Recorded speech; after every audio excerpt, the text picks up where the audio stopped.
Welcome to the Great Detectives of Old Time Radio from Boise, Idaho. This is your host, Adam Grant. Got a comment? Email it to me, box13@greatdetectives.net. Cast your vote for the show on Podcast Alley, podcastalley.greatdetectives.net, and follow us on Twitter at Radio Detectives. We have several comments today. We'll begin with just the ones regarding the Candy versus Nero vote, and you can cast your vote when you vote for us on Podcast Alley. Indicate either Candy, Matson, or Nero Wolf as to which you would like to see. Even if you don't leave any other comment, just be sure to do that. We got this one for Candy. Great info on your URL with links, history, etc. Excellent selections of individual shows and series. Best of all, you ask for input from your audience, such as your current Candy versus Nero survey.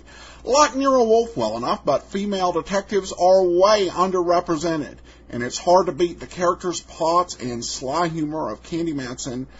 Keep up the great work. Brian writes in, says, in 2001 and 2002, A&E produced a Nero Wolf series. It starred the late, great Maury Chaykin as the corpulent detective and Timothy Hutton as Archie, set in New York City in the 1940s. I've got both seasons on DVD. Wonderful, and Nero Wolf from Brian Ashby. Well, thanks so much, Brian. Before we get into today's episode of yours truly, Johnny Dollar, I want to let you know about our sponsor. What GoToMeeting is about is bridging distances. It's allowing you to take your products, your services, and the things that matter to you to a world of clients, customers, and patients. Give GoToMeeting a try and see if it can help you out in your business. Go to gotomeeting.com/podcast. That's gotomeeting.com/podcast to begin your free trial. Now let's get into today's episode of yours truly, Johnny Dollar, The London Matter. Wrigley's Spearmint Chewing Gum, the refreshing, delicious treat that gives you chewing enjoyment, presents for your listening enjoyment Edmund O'Brien as Johnny Dollar. My name's Mark Nelson. I came to Hartford to talk to you about a federal assignment. I'm from the Treasury Department, Bureau of Narcotics. We need an insurance investigator. For what? To go to London on a case that has us stopped here. I'm in the Commonwealth Hotel. I'd like to have you come over. Wait a minute. What's insurance got to do with it? Our company took a policy on a few $1,000s worth of trunks en route to London.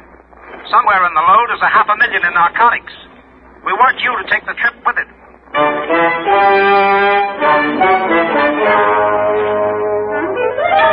the makers of Wrigley's Spearmint Chewing Gum bring you Edmund O'Brien in another adventure of the man with the action-packed expense account. America's fabulous freelance insurance investigator. Yours truly, Johnny Dollar.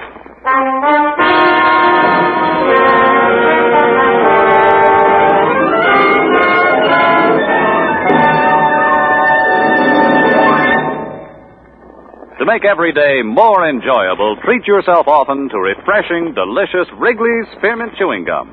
Here's a taste treat you can enjoy indoors, outdoors, at work, or at play. The cool, long-lasting mint flavor refreshes you. The smooth, steady chewing helps keep you fresh and alert. Adds enjoyment to whatever you're doing. Wrigley's Spearmint Chewing Gum. Healthful, refreshing, delicious.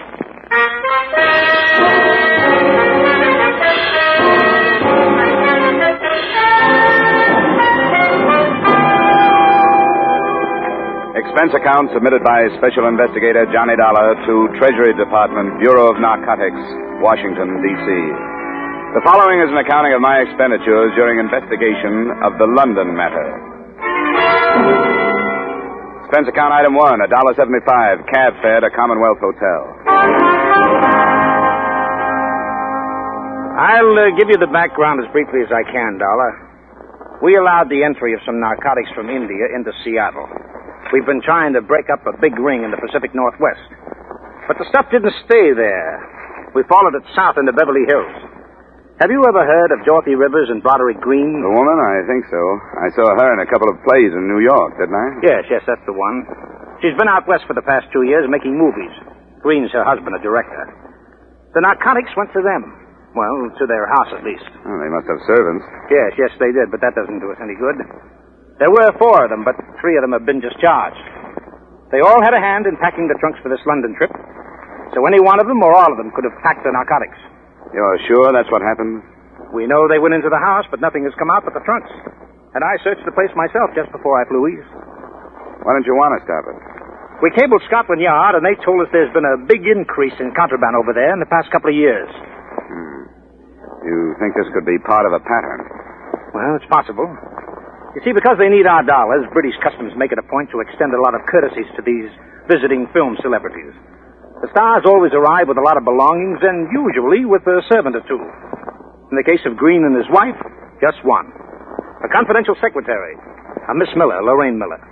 She's traveling with the trunks. Now, I want you to get acquainted with her. That shouldn't be too difficult. Who's the policy with? Standard Liability Company. $20,000 for a 2-week period. That's a short-term gamble. It'd pay the company to keep an eye on it. Couldn't you use that? Well, it would depend on how young and susceptible this Miller girl is. She's young, Dollar. I got close enough to appreciate that. Expense account item 2, $675, passage to England on the SS Morristown. Before boarding, I received a few more bits of instruction by phone from T-Man Nelson. We've been in touch with Scotland Yard again, Dollar. They're assigning one of their best men to the case. An Inspector Finch. He'll arrange to meet you when your ship docks. We sent him a description. Yeah, Finch. Okay. What else? Well, we still aren't sure about the Miller girl, but her brother is going on the same ship. That could happen. He's got a passport under another name, Miles Fanning. Now, if you need help on the trip, the ship's detective is Clarence Dawn. Dawn. Okay, I'll find him. Okay, Inspector Finch is in London, and I'm flying over in a few days. I'll find you. Hey, Nelson, are you sure you trust me? I'll let you know when we finish this thing. Bon voyage.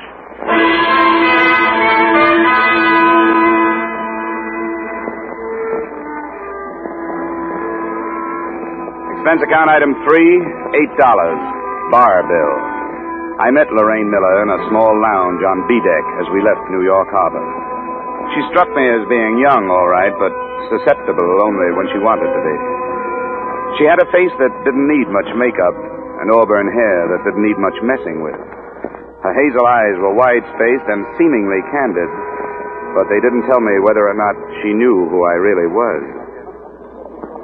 It must be an exciting job. Travel a lot? Meet interesting people? Yes, I once met a pig named Rollo who had eaten a diamond bracelet. Really, Mr. Dollar? Say, how long are you going to be in England? About a year, I guess. The Greens are going to make a picture with somebody's frozen pounds. It's a smart thing to do, you know. Everybody who is anybody has some frozen pounds. You don't like these people. If it shows, it's because of this martini before lunch. I'm glad you're here. So am I. You traveling alone?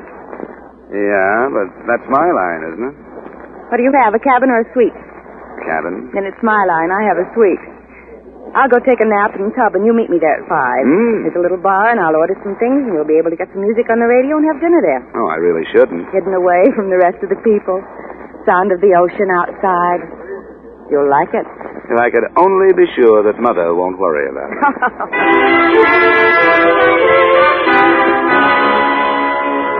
The cocktails were good, and so was the dinner.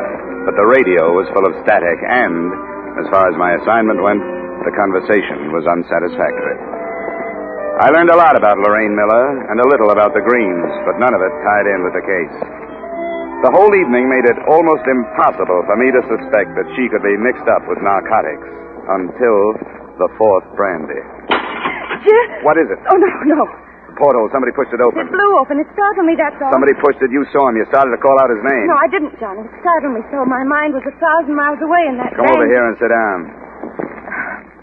I'm sorry, Johnny. That was ridiculous. Why don't you want to tell me who it was? I saw him, too. Now, who are you afraid of? Don't ask me any more, Johnny. But I want you to tell me. All right. You want to spoil everything with your stubborn prying? It was my ex-husband. He followed me before. Now, if you'll please leave.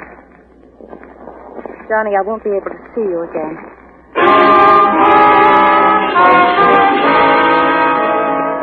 Selfishly, I was sorry it had to happen, but it meant progress. I knew it had been a brother outside the porthole, and she was covering up for him. The portly, balding ship's detective, Clarence Dawn, was sporting a well-worn flannel bathrobe and Congress gaiters when he let me into his cabin a half hour later. Well, welcome aboard, Dollar. They told me about you. Yeah, I looked for you up in the ballroom. I never bother with the ballroom the first night out. The con merchants are just picking their marks. The slick gamblers are softening the suckers by letting them win. Nothing you can get your teeth into first night out. Tomorrow I go to work. Sit down, huh? Yeah, thanks. Customs told me you might contact me. Always glad to help if I can. Thank you. There's a passenger aboard named Miles Fanning. Fanning, huh? I got a duplicate list here. Baggett, Fallon, Fanning. Miles D. Fanning. 22 on secret. Yeah, that's the name. You know anything about him? Oh, let's see. I keep a notebook. Names of some of the hot ones that make the crossing. Fanning. Well, he's not here. Don't know anything about him. What's his specialty? Well, this trip he's using forged papers. Fanning's not his real name. Say, I'd better report that, hadn't I? No. The federal men want him left alone. Is he hot? He could be. Oh, yeah. Can't let me in on it, huh? I know how it is. I wish you'd pick him out tomorrow. Keep your eye on him for me. Sure, absolutely. Glad to help. Anything special you want? I'd like to know if he meets the girl in number 12A deck, Lorraine Miller. Auburn hair, hazel eyes, about 5'4". Got it? I'd like to know if he sends any cables ahead to London. Like to see copies if I could. I'll get word to the radio operators right away. Thanks for the cooperation, Dawn. I'll check back with you tomorrow night. Right.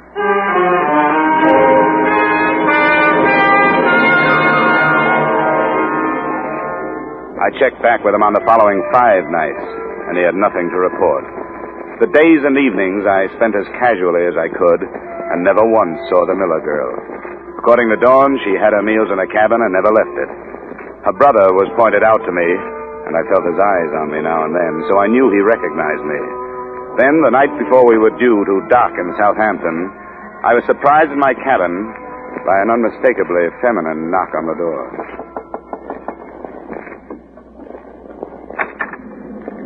I think I owe you an apology. Well, I didn't expect it. Come on in. Sit down. I'm sorry, Johnny. I wish I hadn't blown up. Why did you? I don't know. I guess because, well, it was hardly the time for an ex-husband to come prowling around. It was too bad. The trip that started out to be a lark, this one has turned into a big flop. You enjoyed it? Well, I've met a lot of those interesting people. Bridge players, deck tennis players, kind of Astor players, fat old gossips with jewels, drunks, nothing like much. Yes? This is Dawn. Yes, Mrs. Johnson. Oh, you can't talk. Yes, that's right. I'll make it short. They met after dinner. Fanning went to the Miller camp. Oh? I'm awfully sorry, Mrs. Johnson. I couldn't make it tonight. A previous engagement, but thanks for calling. I'll stay on him and see you later. I hope you find somebody. Night. That was one of them. Could I fill in a contract? Mr. Johnson is seasick. We can get together in London, can't we? That sounds fine. I think we can work it out. I hope so, Johnny. I really do. Now I have to go. I want to get everything packed tonight.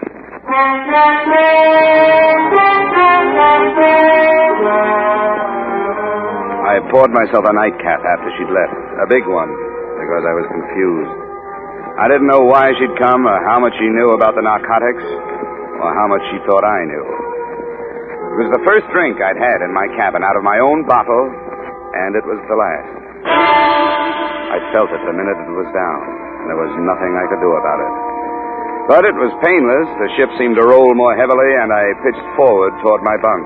After that, the ship could have sunk, and I wouldn't have known about it.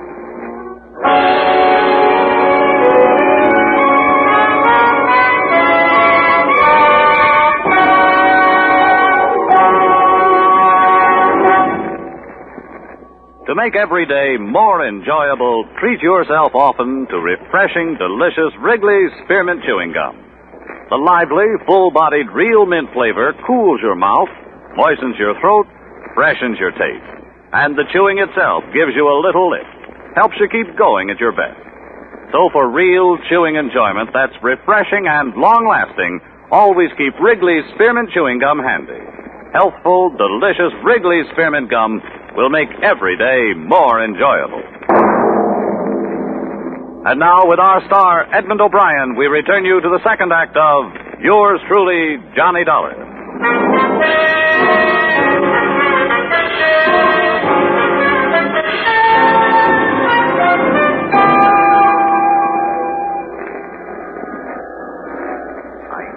Well, I don't know. Great shock to the system. Yes, it must be, must be. Sinister amount of opiate. Amazing resistance. Well, we'll try. There. I don't dare give him any more stimulants, Inspector, but this should bring him round. Rather an unpleasant arrival, poor chap. Yes. That did the trick. Now I'll leave him to you, Inspector. Keep him awake, but don't expect too much at first. Yes, of course. Thank you, Doctor. Mr. Dollar? Mr. Dollar? Can you hear me, sir? Huh? What? You must try to stay awake. Can you open your eyes? Who are you? Chief Inspector Finch of Scotland Yard. Oh, the girl. I'm afraid Miss Miller has disembarked. Fanning? He's being followed by one of my men. Mr. Dollar, your system received a large amount of opiate, enough to render you unconscious for almost 12 hours. Do you know who administered it? We're in Southampton. Yes. It was a girl. She come to my cabin and there was a phone call. A phone call, sir? Yeah, the ship's detective had been giving me a hand, keeping his eye on Fanning. I wasn't watching her. She must have drugged the whiskey while I was talking. Oh, I was stupid. I shouldn't worry if I were you. The situation is nicely under control. The trunks? En route to the Green residence.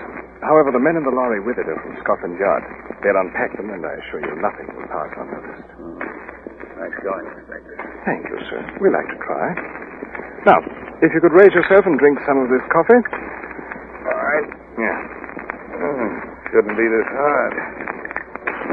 A nasty experience. Okay, let's have the coffee. Yeah.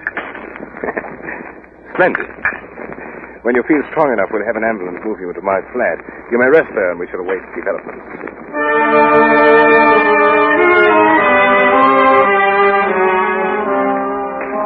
It took a lot of coffee and a lot of time. But by early afternoon, we were in the inspector's flat, waiting for word. It came at 4:30. Yes? Mm-hmm. Huh? Are you quite positive? I see. Very well, Sergeant. Return to the yard. I'll phone you there if I need you.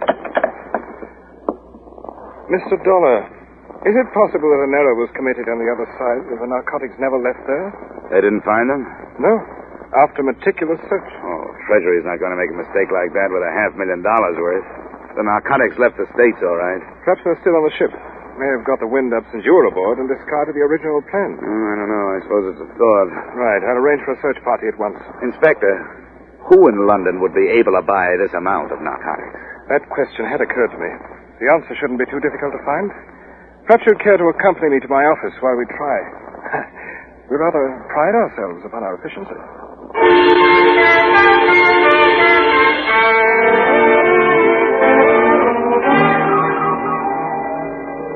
10 minutes after we got there, the ponderous machinery that is Scotland Yard started grinding out files on criminals. They were indexed according to every possible feature or characteristic. In the space of 2 hours, we had the name of every known narcotic suspect in London, and flying squad men had been sent out to cover them. But the first report that came in was negative. The ship had been searched without success. Then the phone rang again. Inspector Finch. Huh? Oh, yes, he's here. Mr. Dollar? Thank you. Oh. This is Nelson, Dollar. I just got in. Oh, good. Have you heard about the mess? Part of it. I went down to the ship. Dorn told me what happened to you. Are you all right? Yeah, sure, I'm all right, but the stuff got through. It's loose someplace here in London. The trunks? Unloaded and searched by Scotland Yard men, nothing. What about the girl? He's being watched. Anything on Miles Fanning? Well, the Yard's tailing him, too. Say, Nelson, are you sure the narcotics were put aboard the ship? Positive. But I'll get right on the transatlantic phone and get somebody to recheck the trail. I'm staying at the Empire. Call me if something breaks. Yeah, right. Treasury man, he's going to check the States to see if there's a slip. Good. $500,000? Rather a nuisance having that. This may be something. Yes?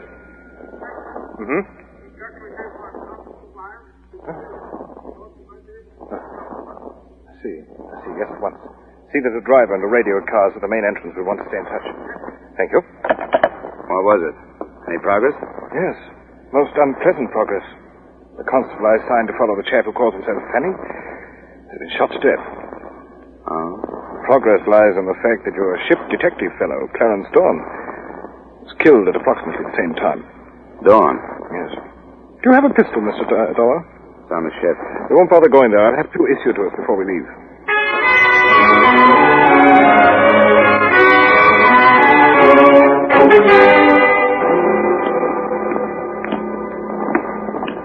I spoke to Constable Weil before he died, sir.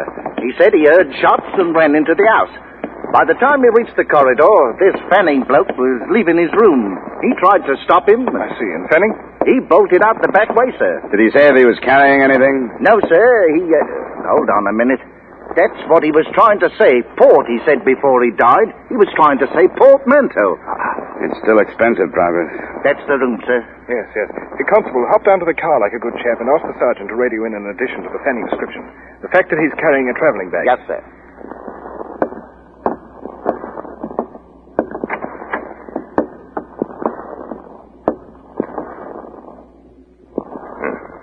Is this Clarence Dawn? Yeah. And I guess the answer to a few things. Then Dawn carried the contraband here from the ship, quarreled with Fanning over division of the spoils, and was then shot by Fanning, would you say? Yes, that's exactly what I'd say. Then Fanning's our man. We'll have to find him. Right. Yeah, I'd like to go to the Green place, talk to the Miller girl, Inspector. Of course. Clarence Dawn. You know, I thought... How could I have been so stupid?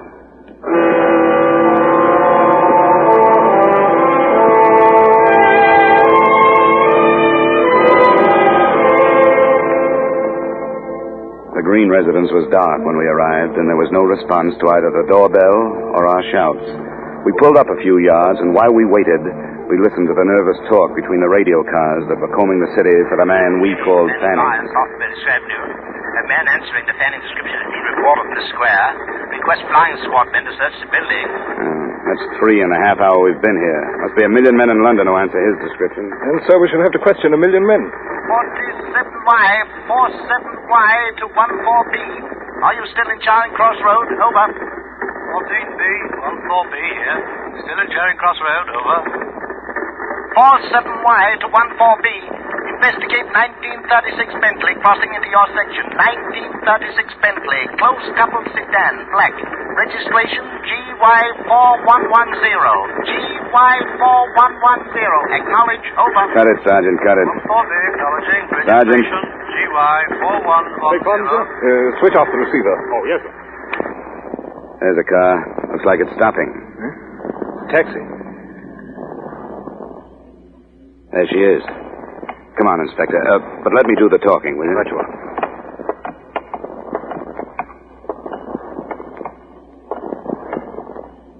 Lorraine? Who is it? Johnny. Johnny, where have you been? Where is he, Lorraine? What happened to you? I looked for you when we were docking. I came to your cabin and knocked. Stop it. Where is he, your brother? Johnny, Come on, where is he? what has he done this time? What'd you say? What has Jim done? You know what he's done. No, I don't. He wouldn't tell me. After everything that's happened, after you've lied to protect him, you're asking me to believe that you didn't know what he was doing? Yes, I'm asking you to believe me. You don't have to. I haven't known anything about Jim since the war. It wasn't my brother who came home. It was somebody else. Somebody to be ashamed of. A stranger I gave money to so he'd leave me alone. But he never did. It was the war. What has he done this time? Tell me, Lorraine. He knew you were coming to London? Yes. You saw him while you were getting ready to leave? He needed money. I hired him to help with the packing. Where is he, Lorraine? I've got a right to know what he's If done. you're telling the truth, it doesn't make any difference. The man's a criminal. He has to be taken. Now, I want you to tell me where he is. He's not my brother anymore, so it doesn't matter. He's going to Tangiers. How, on a ship or a plane? A ship. Which one? I don't know. He's leaving at 9 in the morning. If he doesn't, he'll drag me into whatever it is. Accomplice, he said. But I don't care anymore. I don't care. Well, Mr. Dollar, What do you think of it, Inspector? I don't think she was lying. We've had the same trouble here in England. Young boys who found themselves fighting a war as children were no more than grown-up children, and one day they were told they'd won it. I've seen them. They can't cope with our rather sorry victory, and they simply don't care. Loyalties mean nothing. They want money and they don't care what they do to get it. Perhaps you, an American, and I, an Englishman, are partially to blame. Yeah, I guess the war is still with us, Inspector. After you, sir. Thanks. Sergeant? Yes, sir. I want to know which ship is sailing for Tangier tomorrow morning at 9. Right, sir. When you find out where she's docked, ask the yard to contact Mr. Nelson at The Empire. the Hotel Empire. Yes. In the meantime, Sergeant, you might drive towards Royal Albert Dock. Right you are, sir.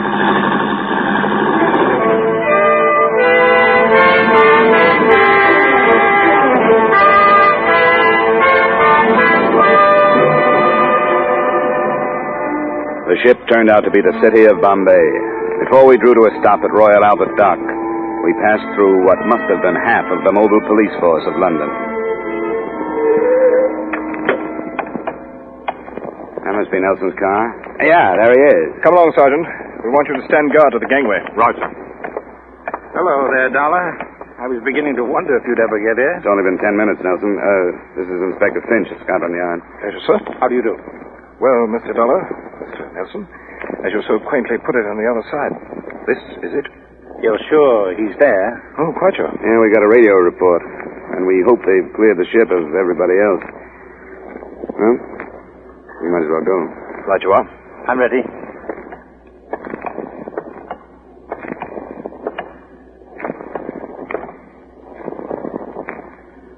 Mr. Dollar?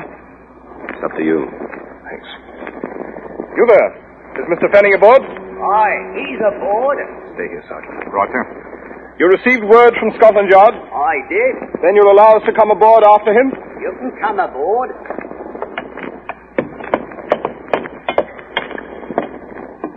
He knows you've come. He's got a gun.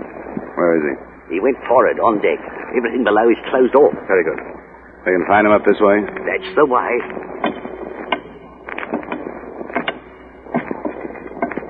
There's a winch up forward. Good protection. Down behind the hatch. Hey, Miller, Fanning, whatever you call yourself. Come on out. We've got the Treasury Department and Scotland Yard here, so come on out. He won't do it. He won't, Dollar. It's too late for him. I'd better cross over to the other side while you cover me. May draw him out. Are we ready? Wait. Till I move down here. This is good. Good luck, Inspector. Use your head, Miller. Come on out. There he goes. Throw the bow. Don't let him get over.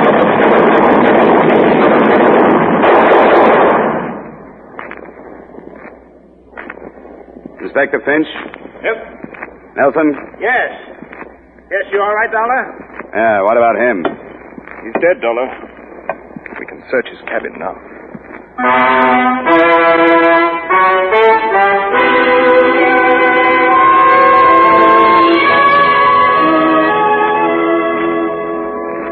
The traveling bag with its $500,000 contents was just inside Fanning's door. Expense account item 4, same as item 2. Transportation back to the States and Hartford. I saw Lorraine Miller once before I left, and I made her a promise I hope Inspector Finch will be able to keep. That only the name Fanning would make the official records in the front page, because the name Miller had already gotten more than it deserved. Expense account total, $1,580.20. Yours truly, Johnny Dollar.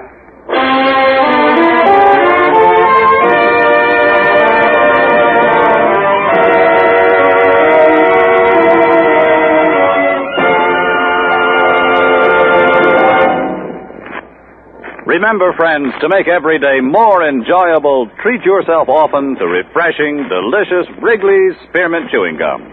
There's lots of cooling, real mint flavor in every stick. And chewing Wrigley's Spearmint helps keep you feeling fresh and alert. You feel better, work better, get more fun out of doing things. So indoors, outdoors, wherever you go, keep some healthful, refreshing Wrigley's Spearmint Chewing Gum handy. To make every day more enjoyable, treat yourself often to delicious Wrigley's Spearmint Chewing Gum.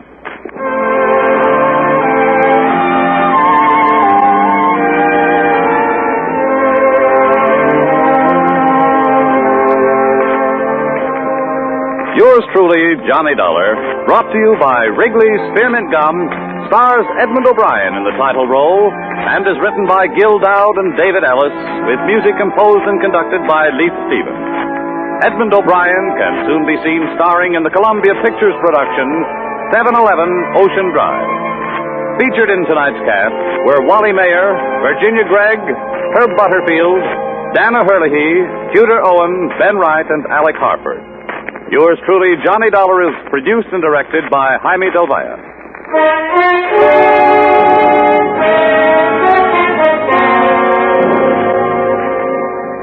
The makers of Wrigley's Spearmint Chewing Gum hope you've enjoyed tonight's story of Johnny Dollar and that you're enjoying delicious Wrigley's Spearmint Chewing Gum every day.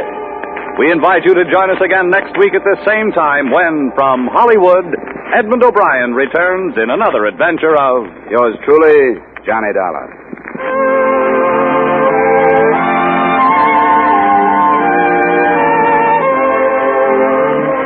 Bob Stevenson speaking. This is CBS, the Columbia Broadcasting System.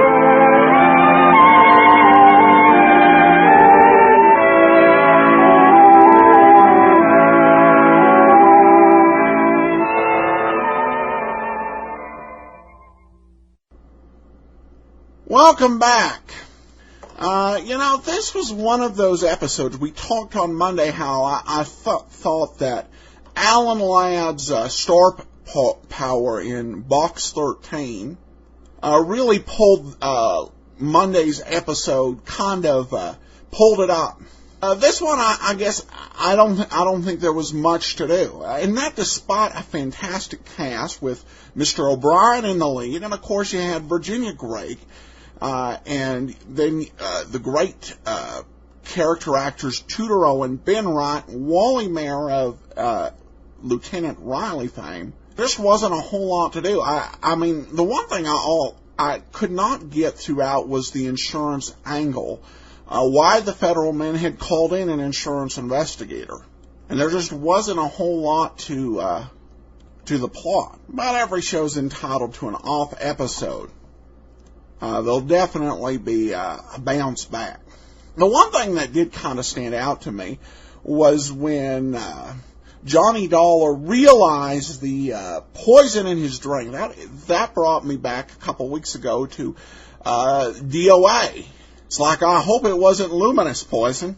Speaking of our movies, we have or video theater, we have a question here. David writes in, "Hi, Adam, I must say your app is the most used on my iPhone. I love it, and I'm really looking forward to seeing some more classic movies. Just one question, will there be any films with the legend that is Dick Powell? Thanks for all the time you spend on your show." Well, thanks a lot, David. In answer to your question, at this point I'm not sure. As far as I know, Dick Powell's feature film roles all were renewed.